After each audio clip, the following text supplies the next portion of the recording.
Good morning, everyone. This is Dr. Ruchi Shirudkar. So, today I'll be discussing one remedy that comes very oftenly in autistic children, right? So, a lot of people ask me that how do you prescribe in autism? How do you take the case? How do you form a totality? It's very, very different from any other normal case. Like if you're treating a child with ADHD or autism, the whole process of case taking and analysis and evaluation is very, very different, right?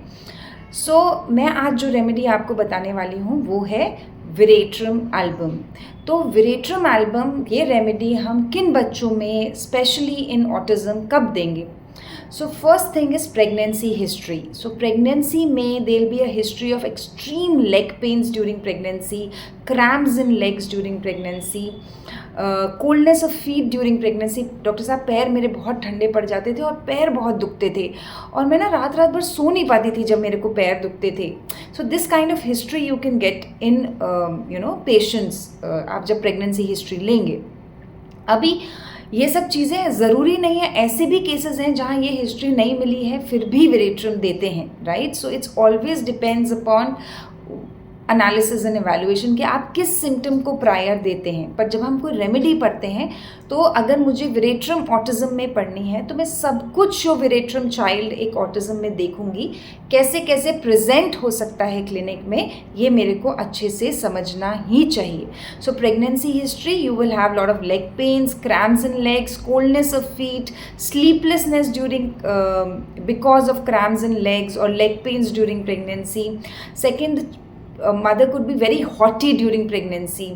There was a case where this lady believed that मुझे लगता था कि मेरा बच्चा बहुत सुंदर होगा, या एक लेडी का हिस्ट्री में आया कि उसे लगता था कि जो भी उसका बच्चा होगा वो शिवाजी महाराज की तरह होगा, बहुत इंटेलिजेंट होगा और बहुत कुछ लाइफ में करेगा. So there is a rubric, that delusion that she is going to give a birth to a blue-eyed baby, a very precious baby or very beautiful baby. अगर ऐसा भी कोई mental state आपको during pregnancy मिलता है, you can think of Veratrum album, right? Haughty during pregnancy, सोचना कि कुछ बहुत great होगा या मेरा बच्चा बहुत great होने वाला है, I am going to give a birth to a very special child. This is also. फिर क्रेविंग्स ड्यूरिंग प्रेगनेंसी, इन लोग को ठंडी चीज़ें, मुझे ना प्रेगनेंसी में बर्फ़ खाने का मन करता था, बहुत कोल्ड ड्रिंक पीने का मन करता था. जब ऐसी हिस्ट्री आए, craving sour, craving salty specially during pregnancy, craving cold food during pregnancy, it's all is very characteristic. तो ये बात हो गई कि प्रेगनेंसी हिस्ट्री की. जब मैंने बोला कई बार कि pregnancy history is very important, तो जो आप ये सिम्टम्स लेंगे ये टोटालिटी में डालेंगे जब आप दवाई सेलेक्ट करेंगे, राइट? फिर बच्चे में हमें क्या दिखेगा? Extremely hyper active child. जब वो आपके क्लिनिक में आएगा वो हर चीज़ को हाथ लगाएगा, मतलब इसको छू रहा है, फिर आपका वॉलेट छू रहा है, फिर आपका मोबाइल या हर ड्रॉर खोल रहा है. तो hyper activity children is touch impelled to touch everything children in. फिर दूसरी बात, एक मैंने एक बच्चे का केस लिया था, वो पाकिस्तान से था. तो वो क्या करता था, दिन भर ब्लॉक्स लेके ना एक के ऊपर एक के ऊपर एक रखता था. सो दिस स्टैकिंग ऑब्जेक्ट्स, ये जो रिपीटेड स्टैकिंग ऑब्जेक्ट्स है ये भी बहुत कैरेक्टरिस्टिक है विरेट्रम का. फिर टेयरिंग थिंग्स, मतलब एक बच्चा आता था जो पेपर के छोटे छोटे छोटे छोटे काट काट के पीसेस लेकर आता था. मम्मी बोलती दिन भर पेपर काटता रहता है, so this is also, so what is peculiar in that child, stacking objects, tearing things, kissing objects. वो लोग एक जो भी उनका फेवरेट टॉय होगा या किस, उसको भी किस करते रहेंगे, जो किसिंग मेनिया टू किस, इनअप्रोप्रिएट किसिंग इन चिल्ड्रन. बहुत सारे पेरेंट्स आपको बोलते हैं ये बच्चा जाके ना किसी को किस कर देता है और दूसरे जने ये तो प्यार से कर रहा है पर दूसरा जना बड़ा अनकम्फर्टेबल हो जाता है तो अच्छा नहीं लगता. So inappropriate kissing is also a feature of autism in veratrum, right?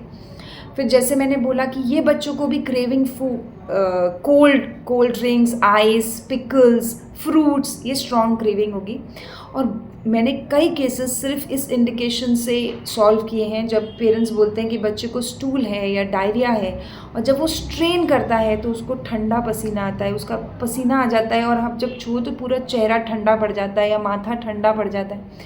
या आपको ना पूछना पड़ता है कि कई बार पेरेंट्स को नहीं पता होता कि ये इतना इम्पॉर्टेंट है. सो आस्क द पेरेंट्स कि अगर suppose you are coming to veratrum, आपको टोटलिटी ऐसी मिल रही है कि हाइपर एक्टिव चाइल्ड है, प्लस टचिंग इम्पेल्ड टू है, plus pale face, plus tacking objects, plus craving food, cold food, and if there is a cold perspiration, bang on, you give Veratrum and you will get an amazing result.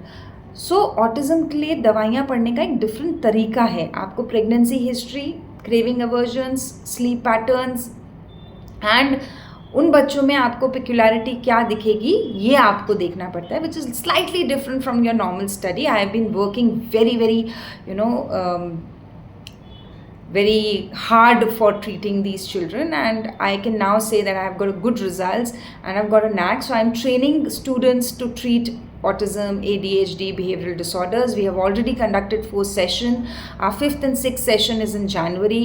Tomorrow is the last day to register. So those who are interested to learn how to treat autistic children, I'll be showing cases. I'll be teaching you how each remedies, like I told about Veratrum, तो Medorrhinum कब देंगे, या क्या देखेंगे कोनायम child में, या क्या देखेंगे आर्सेनिक चाइल्ड में. So we will be studying various remedies and I think it will be very very helpful.